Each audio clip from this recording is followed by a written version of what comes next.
ہمیشہ خود بھی صاف رہیں اور اپنے رہنے کی جگہ، اپنے ارد گرد کے ماحول کو بھی صاف ستھرا رکھیں۔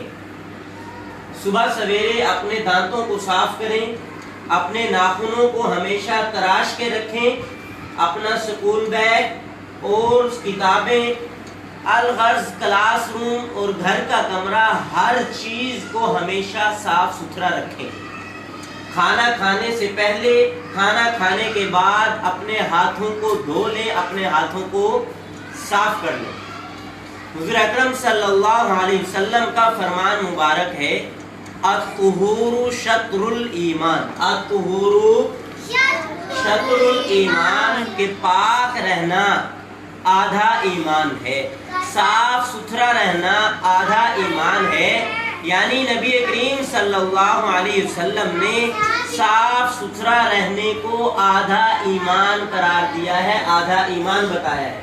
تو اس سے ہمیں معلوم ہوتا ہے کہ ہم ہمیشہ صاف ستھرے رہیں اور اپنے ارد گرد کی چیزوں کو بھی صاف رکھیں۔ آپ اس کلاس میں رہتے ہیں، یہاں پڑھتے ہیں، اپنی کتابوں کو، اپنے اسکول بیگ کو، اپنے کمرے کو، اپنے کلاس روم کو، ہر چیز کو صاف ستھرا رکھیں۔